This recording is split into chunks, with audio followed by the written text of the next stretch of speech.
Good morning, MPC. Welcome sa ating regular press briefing with Chief Presidential Legal Counsel and Spokesman, Secretary Salvador Panelo. Good morning, sir. Good morning, MPC members. I'm ready. Question, MPC. Raymond. Ay, na-release na ba yung sa cabinet meeting statement? Pa-release na. Hindi ko pala na-text. Good morning, sir. Yes. Hi, sir. Morning. Good morning to the biggest winner last night. PBB. Sir, the President also cited the jurisprudence, specifically the Fideltan versus People of the Philippines, na possible legal basis for the re-arrest of the 1,700 inmates convicted of heinous crimes. 1,000 nila? 1,900, pero ang Oh, that is your answer, ang Joseph. figure ng Pangulo, 1,700. So, Saan mo naman ako yung 1,900? Bucor. Di yun ang tama. Sir, pwede ba talaga, is this equally applicable to the cases of those 1,700 mentioned by the President, considering that the primary basis of the Supreme Court ruling was the authority of the warden to issue release order or to grant GCTA to Fideltan? In fact, even if there was no Supreme Court ruling, the fact remains that the basis for the release has no legal justification. Hence, it is void ab initio, and therefore, the sentence remains. And so they can be rearrested because they have not served fully their sentence insofar as those who are disqualified from availing of the benefits of Republic Act 10592.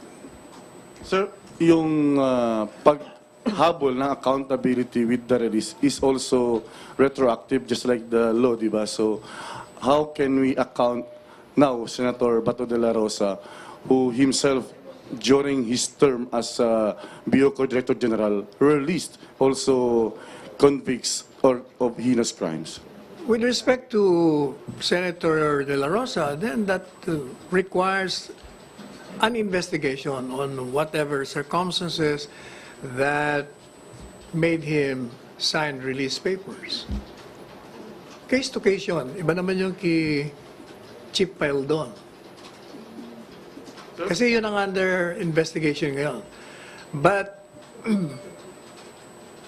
as I said earlier, the President, he was going to wait for the investigation of the Senate. But apparently the basis of the termination of Chief Paildon is not with respect to the ongoing investigation now, but as pointed out expressly by the President himself, is being fired because he has disobeyed a direct order coming from the President. And that was the August 20 call of the President or Senator Bongo? The instruction that was coursed through Senator Bongo to relay the message to him, and he received it.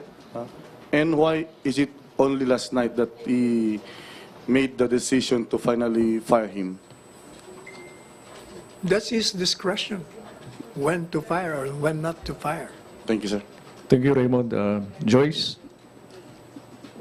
Good afternoon, sir. Sir, reaction muna. The Oh, President... by the way, happy birthday, Joyce. Thank you, sir. It's your birthday today. Are you sure, sir? Joy Bernardo ba yan? Happy birthday to you. Thank you, sir. Happy birthday to you. Tuloy nyo ba? Happy birthday, happy birthday, happy birthday to you. Thank you, sir. Joyce. Kahapon po, pero thank you. Eh, Sir, hindi. reaction niyo po, the President expressed full faith and confidence in you. I thank him for that. Sir, kwento I niyo, really thank him. what happened when you met the President and talked Wala, about sabi it? ko, Mr. President, thank you for your expression of confidence. And he said, ay, totoo naman yun. Yun lang. Ay, totoo naman yun. Hindi, totoo yung sinabi niya na he vouched for my character and that what I did was the correct thing. Oh, by the way, some of you were asking about the circumstances of the visit. You know that it's only yesterday that I learned the detail. Kasi hindi ko naman remember, we had a press briefing on October, ano yun? April, Darren? Ano nga yun? Ano yung unang punta? Feb 7, meron tayong press briefing. Paglabas ko dyan, they were there. And I didn't recognize the mother-daughter simply because 27 years ago na eh. So, syempre, nag-iba na mukha, medyo naging healthy. Yung isa naman, batang-bata pa, medyo naging adult.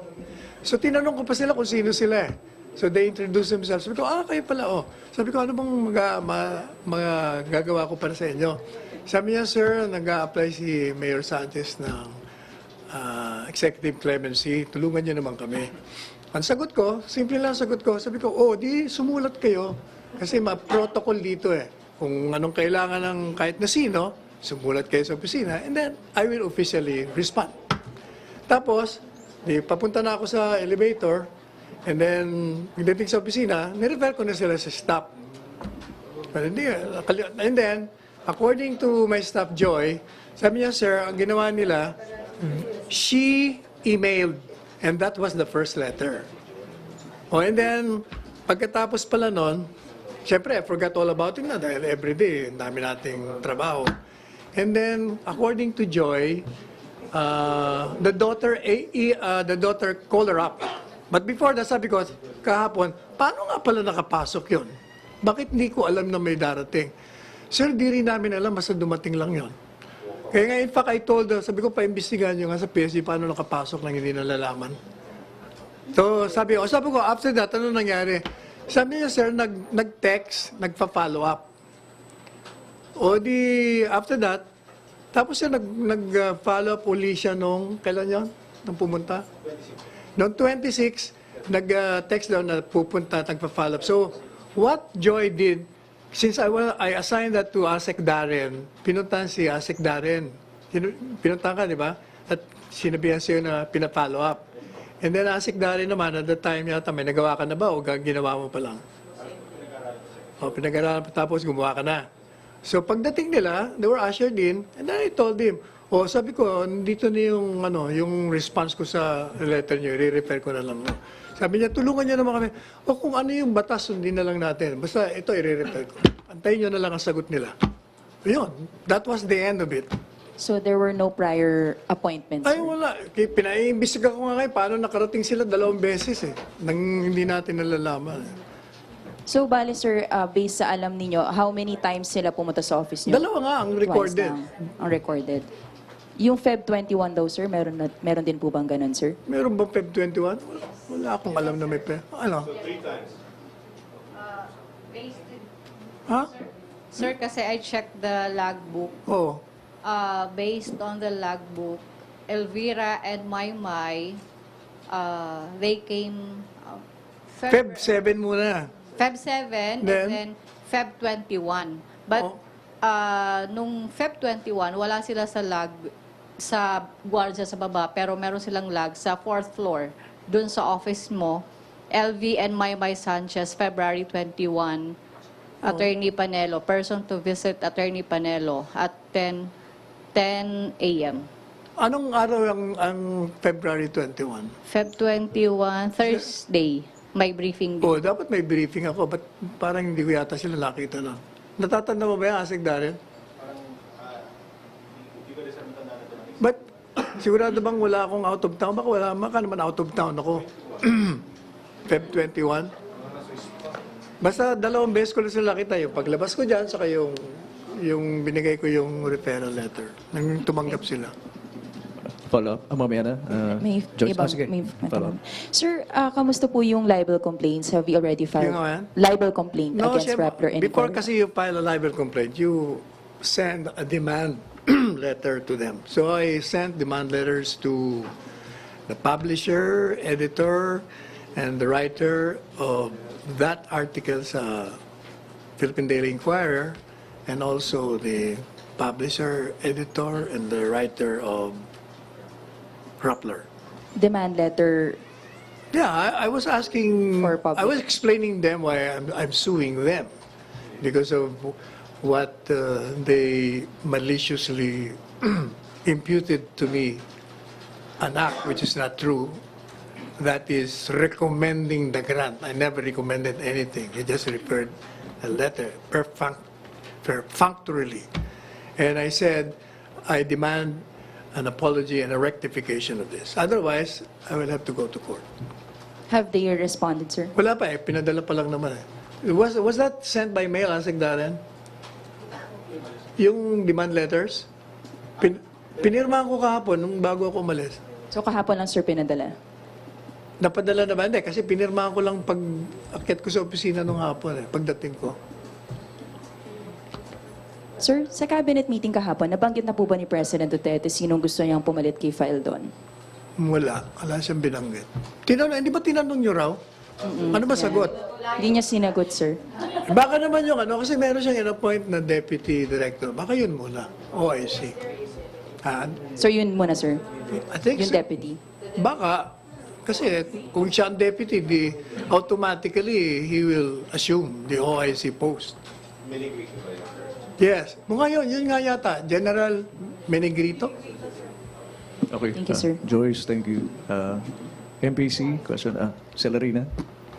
Sir, you have mentioned that the action taken by then Bucor Chief De La Rosa should be investigated. Who will investigate? Hindi, the president ordered the investigation. De La Rosa. Yes, sir. Then somebody has to complain kung may ginawa siyang whatever. So, hindi moto proprio yung pag-investigate. Kailangang merong magfa-file pa ng complaint. Siyempre, kung wala naman nagre-reklamo sa ginawa niya, paano mo naman? Pero just in the case of Faeldon, di ba, the President asked the Ombudsman to investigate him. So, since his action was done during when he was still with the executive, si De La Rosa.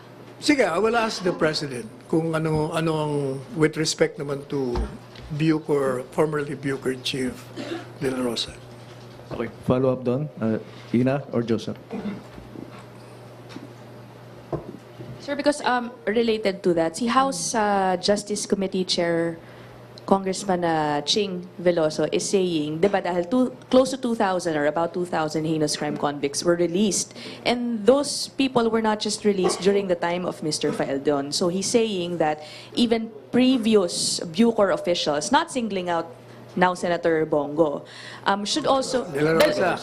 De La Rosa, rather, should also be investigated dahil if they also committed the same or did the same process na ginawa ni Faeldon, mali din sila. What's the palace's position on that? Well, I guess since that is the sentiment of the House, they should do something about it. They can always recommend filing. First, they will have to investigate. And then, they will have to recommend what their findings are and what the recommendation is with respect to those people. But do you see logic in that? Because you've been saying that obviously these heinous crime convicts should not have been Oh yes, released. because the law is very clear naman eh. Kaya lang, baka, ang tingin ko niya, baka ang defense nila dyan is yung implementing rules kasi allowed. Baka sabihin nila, yung sinasabi nila na erroneous interpretation. And that's the same, sir, Pero with in Mr. other words, Faeldon. pwede rin namang good faith. Pero bahala na courts kung anong sasabihin ng court yan.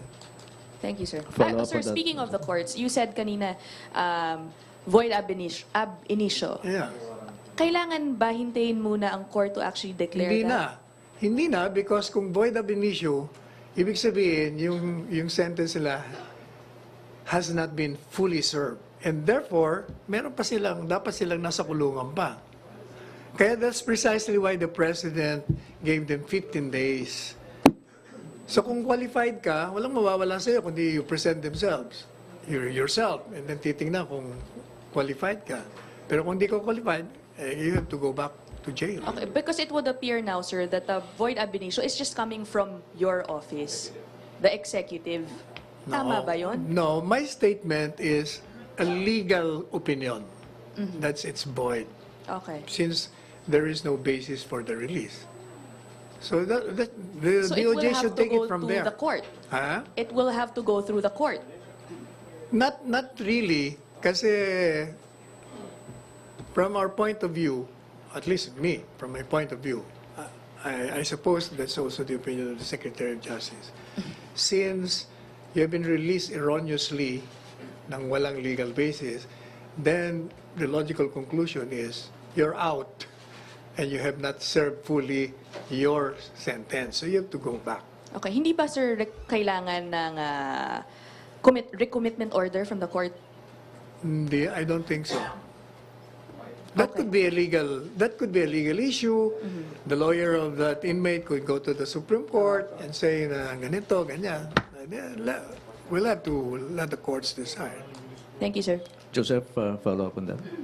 Sir, question on coverage. Right now, we're focused on what happened under Yeah. Faildon, no?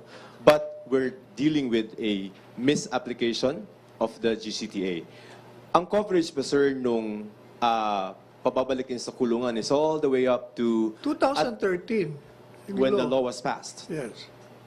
Kaya tayo may 1,900. So you have to arrest all of those people. Well, kung hindi naman, dahil kung qualified naman I'm sure hindi naman lahat doon were convicted of heinous crimes or all of them were habitual delinquents or recidivists. Di ba? So, depende. All right. So Yun lang ang na-release under that policy Exception. or program. GCTA, heinous crime convicts, correct? So who's going to determine this one is heinous, this one is not? This one is... O hindi, makikita naman sa record yun kung anong conviction mo And It's that's the in the record. DOJ's problem. It shows in the record whether you're convicted of what crime. Definition. But we don't have, well, they're pointing out, we don't have a definition of... Sir, are we basing it on the list of heinous crimes in the death penalty law? What do you mean? Sir, hindi kasi wala tayong list or clear definition of what heinous crimes are. Some are saying that we're just going by the list that's stated in the death penalty law. Yun ba yung magandang basis for determination? If there is a definitive definition of heinous crime, then dun mag-a-apply yun. If, for instance, this is my personal opinion, if, for instance, there is no definition of heinous crime after the passage of 10592, prior to that legal definition introduced in another law, to my mind as a lawyer, that will not apply. Kung walang heinous crime, paano mo ma-determine kung heinous crime to hindi? Kasi wala pang definition at the time. Precisely, Pwedeng sir. they can argue, ba't parang pareho din yan? Kasi, ba't kailangan hindi pa pwedeng i-retroact mo? Dapat, ang retroactivity nga dapat favorable sa accused. Ang gagawin mo ngayon, pinaparusahan mo na hindi naman dapat. Okay. Thank you, Ina. Follow. Sir, sorry. So, paano nga? Who then, or how do you determine? Hindi nga. Sa akin, ang opinion ko niyan, kung akong nasa committee na magdi-determine whether kasama siya dun sa hindi coverage, I will have to consider when the legal definition of a heinous crimes was enacted. Pag pumasok siya, wala ba, kung 2013 yung 10592, di ba? Saka lang nagkaroon ng definition ng heinous crime, ay hindi ko isasama yung 2013 to 2014. Kahit na yung, halimbawa, if heinous crime is murder at nakalagay dito murder, hindi ko isasama dito yung year na yon. Kasi, nire-retroact mo yung against the accused, ang ruling doon palagi, it should be favorable, i-retroact mo. Thank you, sir. Follow up lang kay same issue. Joseph, kaya muna tayo kay Jinky. Magiging ex Jinky. post facto law kasi yun. Sir, dito lang po sa GCTA law, ang mga napalaya na po before ba, sir, can they invoke presumption of regularity sa release orders nila? Kasi ang tinatanong ng iba, sir, bakit kami magsasuffer ng mistakes ng Bucor? Ang pagkakaintindi nila, i-inaward yun sa kanila. Unang-una, I don't think Merits. they have suffered. Nabigyan nga sila ng release freedom eh. So how can you be suffering? But can they invoke the presumption of Hindi, regularity the presumption of of regularity is a general rule. There is an exception. What is the exception? Hindi nga kayo qualified from the very start. So, hindi na regular. Sisirain mo na. You will be destroying or demolishing the presumption given by law or by our judicial system as regular. Kasi napakita mo na, na-prove mo na hindi pa pwede pala. Sir, kagabi mula nang magsalita ang Pangulo about dun sa pagpapasuko sa kanila, may mga sumuko na daw, sir. May nakarating na ba sa Office of the President? Wala pa akong balita. Okay, sir. We will, of course, monitor kung sino. I'm sure the police agencies will be informing the Office of the President. Okay, thank you, sir. Thank you, Jinky. Balik tayo kay Joseph. Joseph. Sir, coverage again. Now, in terms of investigating culpability, klaro yung kahapon, sir, even if he's been let go, if he's been fired, but iimbestigahan pa ni si Faldon, correct? Yeah, kasi iniimbestigahan nga. And who else? Yung lahat ng mga nasa Bucor na those involved in the, siguro kasama na yung mga nagko-compute. O, di ba may committee yun? There must be a group or a committee that will determine whether or not you're qualified, and then they will make the computation. And we also go back to all the way to 2013, all the other Bucor chiefs. That should be the logical Okay. consequence. All Bucor. And the process would be DOJ will investigate, refer to Ombudsman. Bahala na si DOJ Secretary at turf niya na yun. Okay. Can the Ombudsman motu proprio on its own initiate proceedings? Under the law, the Ombudsman They can always, motu proprio, on its own, investigate any complaint by any person, and even without. Yeah. So from the President's statements, is it going to be the Ombudsman or the DOJ is going to do the investigating? Pwede namang Ombudsman sa DOJ both. Pwedeng Both. internal rin sa DOJ for its own purposes. And for what violation, sir? O edi, binayolate mo yung regulation. So Which is- internally, kung merong regulation internal na dapat yung mga qualified lang, tapos nilagay mo doon, di may violation ka na. The So President- administrative, pwede nga. Admin, initial. Admin. How about what the President said yesterday na it's possible na binili yung ibang... Exactly. Admin muna. Pero if you can prove na there was corruption, kaya mo sinama, o edi criminal na yun. How about lifestyle check?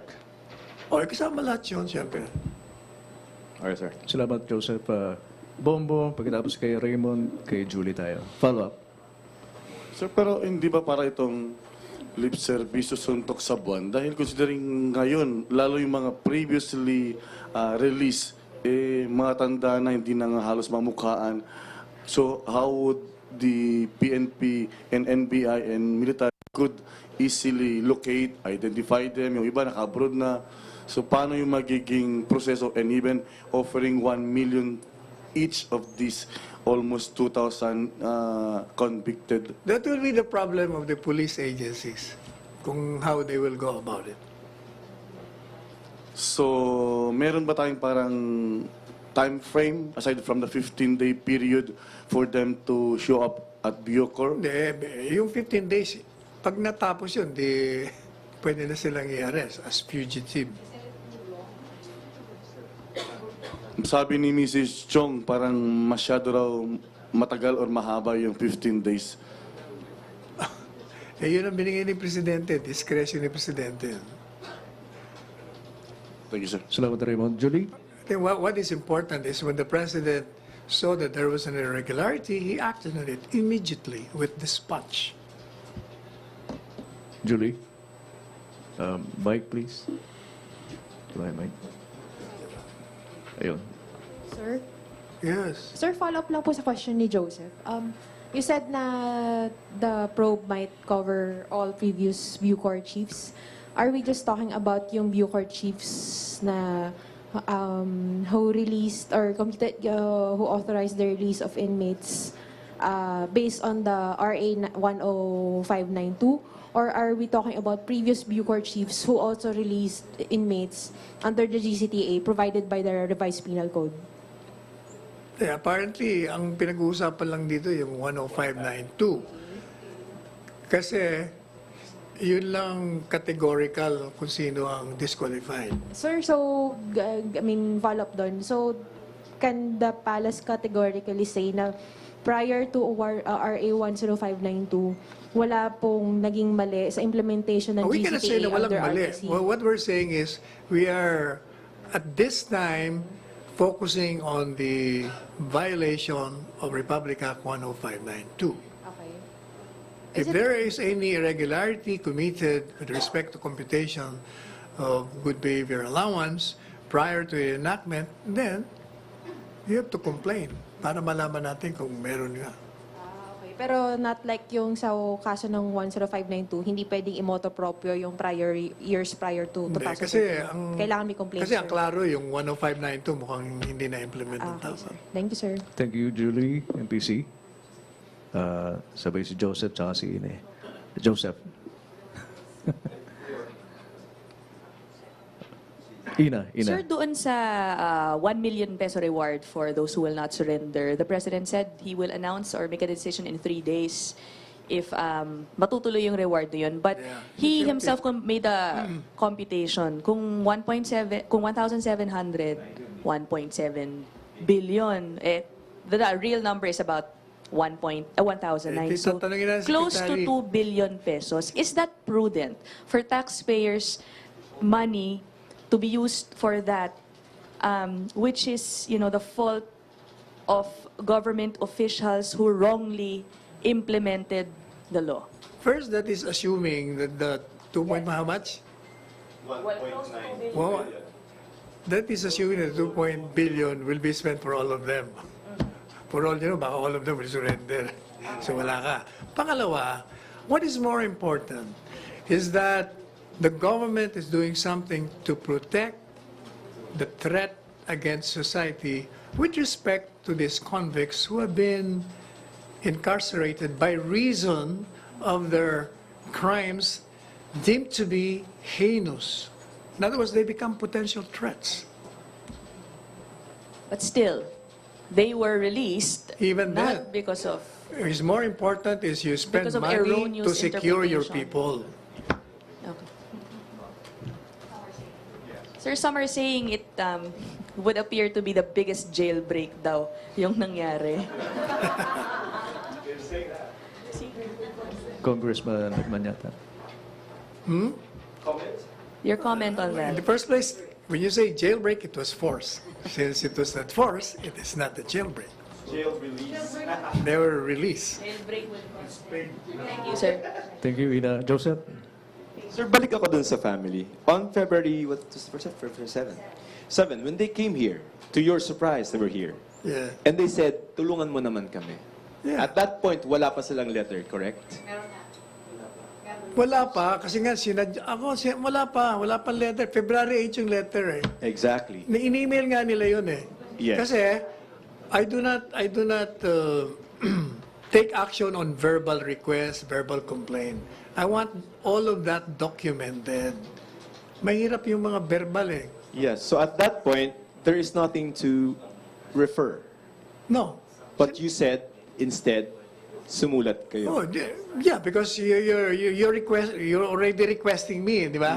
Requesting me, pero you're saying it verbally, you have to write formally para I can officially act on it. Yeah, but could you have said, no, not me, I'm the Presidential Legal Counsel? You're wrong. Okay, As why? I said already, this office is taking to heart the policy of the President to open Malacañang to all, to serve every citizen of this country, to respond to any complaint, grievance, or request, or assistance.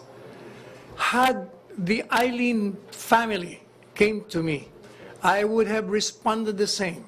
If they asked for my assistance, why Mr. Sanchez is being released, then I would have referred it to the Bureau of Pardons and Parole, tell them that here is a letter of the Sarmenta family objecting to the release. So I'm forwarding it to you for your evaluation. And tell us what your action will be so that we will know, in accordance with law, so that I can properly advise the President. But they're pretty confident to just go here to Malacañang, and the access is very.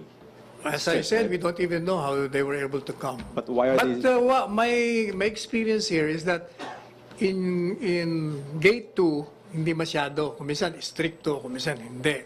Eh, kumisan, no, that's true. That's why they really have to be strict. Kasi kumisan, nagugulat ako. Oh, ba't may tao dyan? So, nandito eh. O, teka. Pero sa Gate 4, hindi pwede yun. Kasi ang Gate 4, kailangan may advance, may request pa. Pero dito hindi masyado. In fact, pag interviews, hindi kayo obra doon. Kailangan, dito pwede. So I think that's security problem of the PSG. Not us. But they're pretty. Yung lax, siguro yung lax. But they're pretty confident to go here, right? I mean, and count on your help. I think that's just an opinion. Kasi siguro, alam mo ang mga Pilipino, di ba? Mga Pilipino, pag nilapitan mo, kailangan po namin ng tulong, ganyan, di ba? Eh, kung minsan mga Pilipino, ang iba, suplado. Hindi po pwede, wala kayong ganyan. Ang iba naman, sige na nga, sandali lang kayo, mga ganyan. Kahit saan ka pumunta, ganyan ang mga Pilipino. Depende sa tao. Merong matulungin, merong suplado, merong mayabang, merong asar. Which one are you?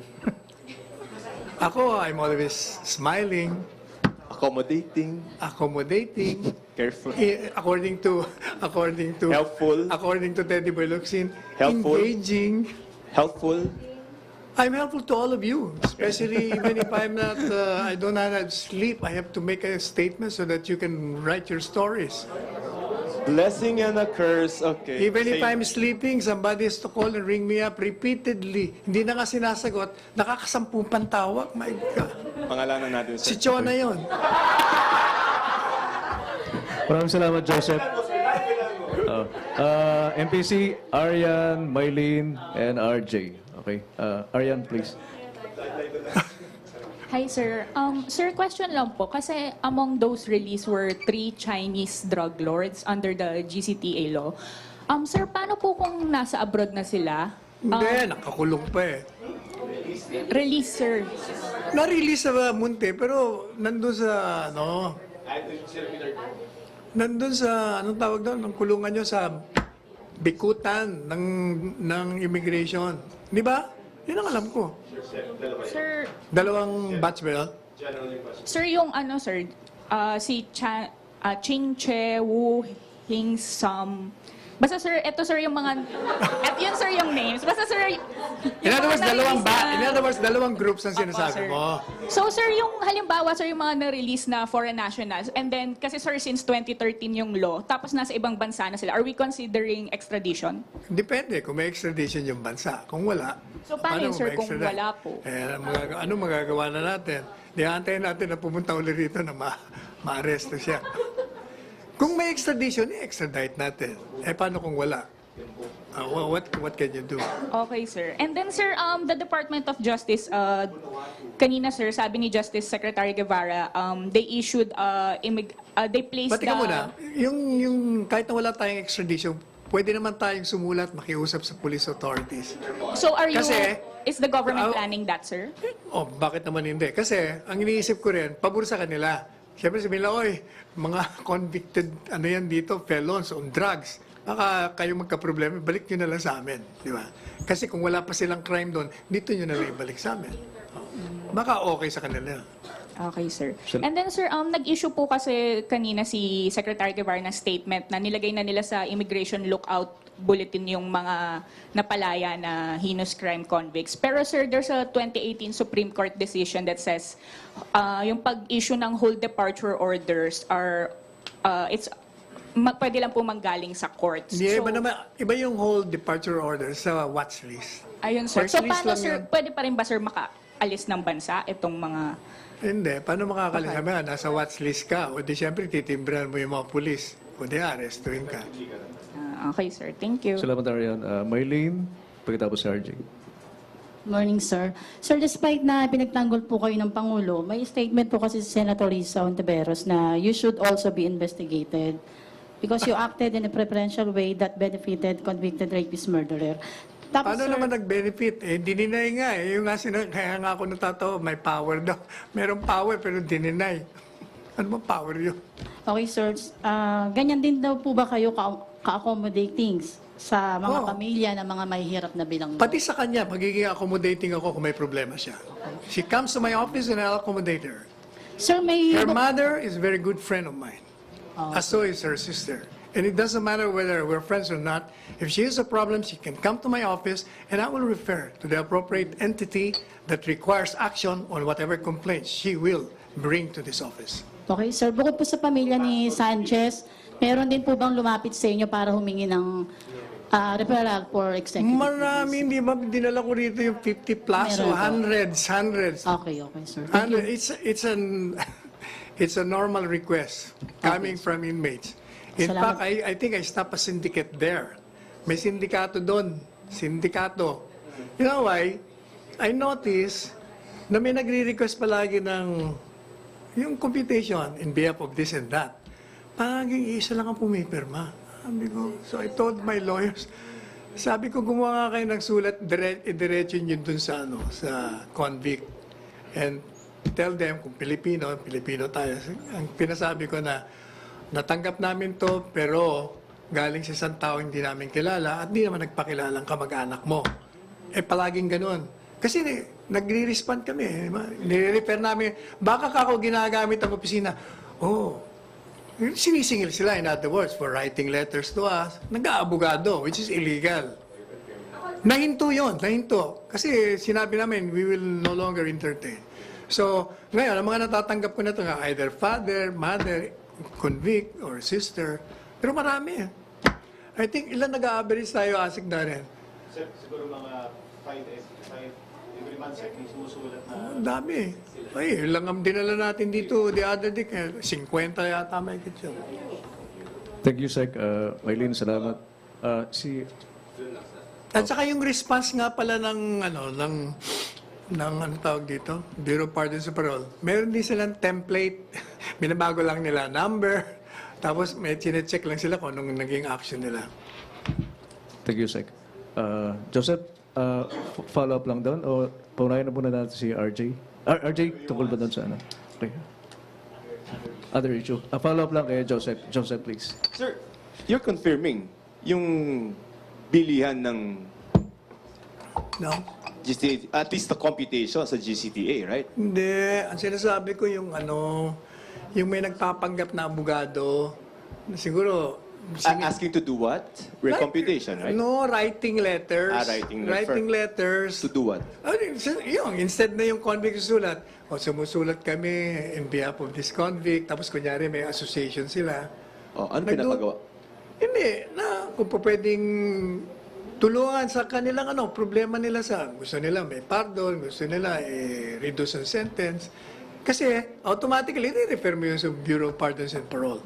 But nakalata nga ako na isang taong pumipirma, baka ako nag-aabogado to, sinisingil yung mga inmates. Libre naman ang magpunta rito, mag-refer, di ba?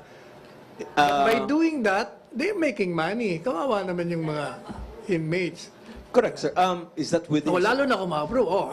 Dahil sa akin, ganun yun. Is that you've noticed that since you assumed office? I mean... Yes, pero natigil na yon. After, siguro mga napansin ko kasi, isang penmanship. Pero iba-ibang Would you remember the pangalan. name? Ay, hindi ko naman. Baka si Asik na, naalala mo ko We will ask for the name, sir. Is he from somebody from Bucor? From ano? Bucor? Ay, hindi ko alam, pangalan lang. Just a name. Inmate lang. Inmate ba yun? Inmate din? Okay. Secretary, ganun. Basta parang asosasyon ng mga ganito. Okay. Joseph, maraming salamat. RJ, follow-up lang si Ana para hindi tayo maano doon sa issue. Follow-up on that, Ana. Sir, maliban kay Mayor Sanchez, sir, wala na po kayong other clients before na lumapit din sa office ninyo to ask for a referral letter? Marami nga, di ba? Sinasabi ko Maliban kay hundreds. No, sir. previous client ninyo, like Sanchez, families po nila na lumapit po sa inyo, na Like who? nabigyan You nyo? have to give me a particular No, name. no, I'm asking, sir, kung meron ba na former clients ninyo na lumapit po sa inyo. Hindi ko naman alam sino-sino yung mga naging clients niyo before, sir, na na-convict po, na lumapit din sa Meron. office ninyo. Ang patuan. Anong hiningi po ng pamilya ng Ampatuan, sir? Hindi. Ang kaso naman ng Ampatuan, I think one of the Ampatuans is at large. At large. And the wife and the mother-in-law ba? Is that the mother-in-law? Tama. The mother of that Ampatuan is at large, no? Yung mga kapatid niya na trial eh. Pero siya at large. And they're claiming that inosente sila. O sabi ko, ba't di sumurende? Siyempre, idol sumurende kasi pareho ng mga kapatid, nakakulong hanggang ngayon, di pa tapos ang trial. So they're asking the intercession of the president. So, madali sabi, in one event, hindi ko alam kung paano sila naimbitan doon. Pinakilala ko, Mr. President, meron yatang, yung pala, parang kilala niya ng dati kasi mga taga-Davao eh. So, sabi naman ni Presidente, narinig ko sabi niya, antayin na lang ninyo kung anong judgment ng court. Nasa court na yan eh. And then, apparently sumulat sila, hindi ko na matanda, nung sumulat sila sa Office of the President o nakipag-hingi ng appointment kay Presidente. And then, parang I received a note referring them to me. So, nagpunta sila, I think mga 2 weeks ago lang, ito, 2 weeks ago. And then, I told them, sabi niya, gusto namin ako si Presidente. Sabi ko, the fact na ni-refer ni Presidente sa akin yan, ibig sabihin, ganun din ang mangyayari dyan. Kaya ang advice ko sa inyo, pasurrenderin nyo na lang yung asawa mo. Mag-trial na lang kayo. Tapos sabi naman nila, paano kung makakulong? Ganyan talaga ang risk mo dyan. But, kasi according to them, yun daw mga testigo, nagsabi na nang hindi sila kasama. Yung pala ako, ano na yung trabaho ng abogado nyo. You surrender your husband, lawyer naman siya. You're a lawyer, you should know this. You better explain that to your mother. Kasi yung mother, siyempre mother eh. You explain to your mother-in-law na ganyan talaga ang batas. You have to surrender first. And then, magpa-PI kayo, o dun sa PI, di pwede nang i-recall yung warrant kung makita na talaga namang hindi kayo kasama. Yun. Sa Yun lang. So far, sir, Ampatuan lang, sir, ha? Wala. Wala na kayong maalala. Wala na. Sir, do you have any number po, sir, na doon sa mga nabigyan niyo po ng referral letter na sa Port number? of Par? Number na pinagbigyan po na magkaroon ng clemency or mapaliit po yung kanilang Wala ang lumalapit sentence. through letters. Yes, na naaprubahan po. Di ba, sir, yung letters na binigay niyo sa amin, may mga reply po? Meron. May mga nakakalagay na. Di ba? May mga response na granted, ng ganito, na-release na yan. May Ilan po action sa na. kanila yung po, sir, heinous crime po, convicted po ng heinous crime? Ay, yan ang hindi ko alam. Hindi ko na alam yun. Wala na kaming way of researching there. Sige, sir. Thank you, sir. Salamat, Ana. RJ, pasensya na talaga para yung flow lang, tuloy-tuloy lang. Kasi other matters yung kay RJ. Sina? Sir, but you confirmed that because 10 o'clock dumating siya. Meron dito. Yung daw dumating nung Chona, yung February 21, ang lag daw 3 minutes lang nandito. Wala pa ako sa opisina. Hindi nga. 3 minutes. Wala pa nga ako. Paano kami meet? Saka yung sinasabing meeting, as if nakipag-meeting. Paglabas ko, nandiyan na nga eh.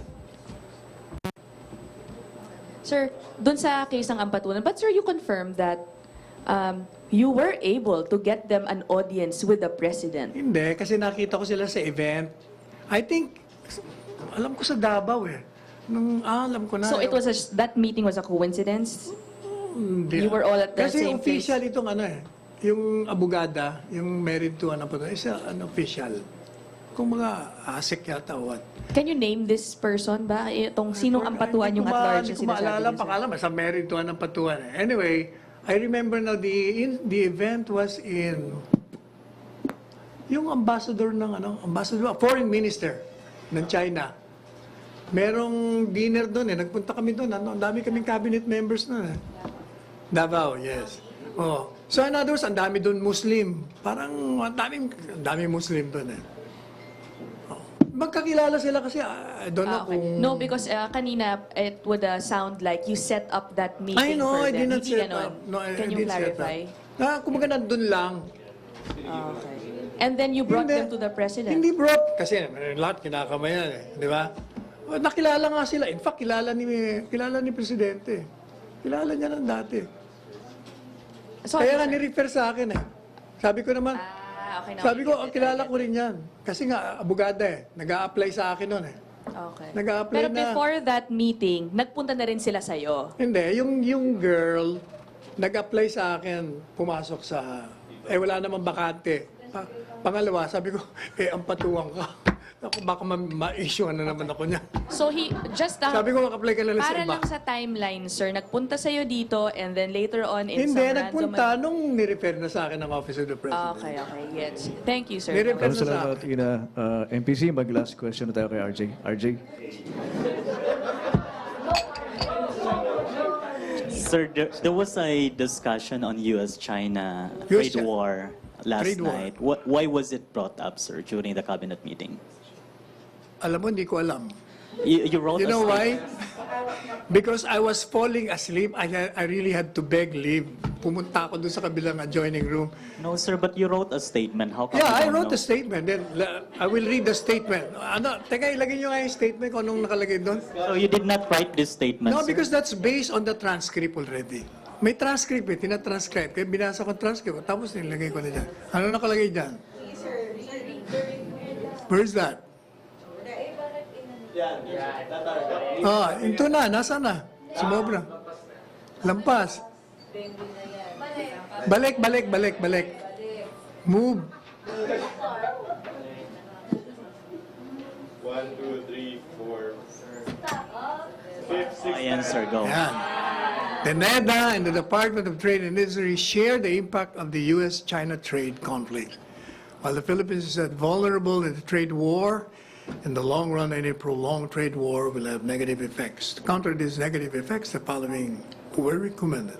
The passage of the Corporate Income Tax Rationalization Act, amendment of the Foreign Investment Act, intensifying investment campaigns in East Asia, expediting business process and reducing processing time in exports, among others.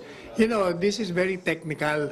Okay, sir. So what did the president say about the recommendations? Approved.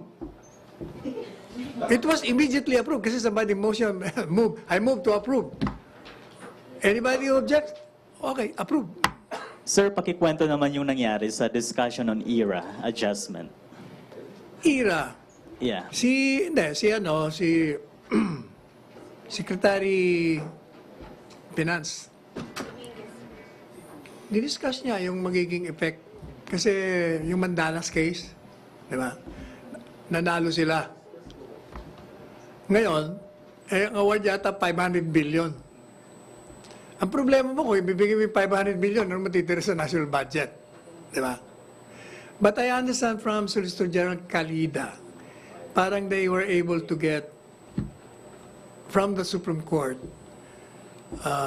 an extension for the implementation of the award in 2022 yet. Okay? Ako naman, meron akong suggestion kasi paano ibibigay natin lahat yan? Sabi ko, simple lang yan. Let's file a motion in the Supreme Court to suspend the execution of the award of 500 billion kasi hindi kayang bayaran. And the alternative, we can ask the court na ibibigay natin yung part ng ERA installment para hindi apektado ang national budget. Yun lang naman yun. Sir, you wrote in your statement, Mr. Dominguez discussed the possible early implementation of the Supreme Court's decision in the case of Mandanas versus Ochoa relative to the internal revenue allotment for local government units prior to fiscal year 2022. Yeah. So, Hindi, may portion yata doon, sinasabi ni Secretary Dominguez, na merong portion doon sa award na pwedeng ibigay na hindi naman yung buo. prior to 2022. Prior. Kasi kung prior to 20, kung lahat ibibigay mo, ay talagang may problema tayo. This But the government, decision, sir, 2022, di ba? hindi, Yung nakakuha sila ng implementation. extension, dapat yun ngayon na, pero nakakuha sila ng extension. Okay. So, deferred. Oh, I see. non-defer sa 2022, sabi ni Secretary Dominguez, meron naman portion pwede natin ibigay na hindi maapektuhan ng national budget, which is Okay. the idea. Thank you. And I do not think local governments will object to that. Matutuwa nga sila dahil na yung sinasabi nilang irang hindi natanggap nila, matatanggap nila ng dahan-dahan. Thank you, Secretary. MPC? Okay na. May habol si Joseph. Sir, yesterday, the President, when asked, I think sino ba yun? Tungkol sa arbitral award, what now? I think it's Sean. What now, man? And then he said, covaris, di ba? So what does it mean? I mean, like, not literally the term, no? But in terms of what are we going to do now? Is he admitting, is he conceding that, we're not going to be benefiting from the arbitral award? No. Ang sinasabi niya, nag-agree na nga yung dalawang party to continue to peacefully negotiate for the Pacific solution of the conflict. But meanwhile, let's go to the other areas of concern na wala tayong problema. Hindi, tuloy pa rin natin. Tingnan natin kung hanggang saan tayo aabot. In other words, he is actually responding dun sa mga critic na naman na, wala ba na nangyari sa atin? Nag-agree na nga sila. Tuloy natin ang pag-uusap pa uli natin. Pero dito muna tayo. And that statement, with reference to what does it do to our claim? Our claim, as the President said, is final, binding, and unappealable. It is a question of enforcing the same. Again, the question will arise, who will enforce it? How do you enforce it? We will have to look for a mechanism how to enforce it. This is not- Meanwhile, tingnan natin, pag-usapan kung paano mariresolve. But to my mind, even if there is an impasse, there appears to be joint cooperation by both parties with respect to the joint exploration of oil, and that is a good sign. I'll go to that later, but just one more point. Just so it comes from you, we are not surrendering. Oh, definitely we're not. No, I think that's very clear from the President's declarations.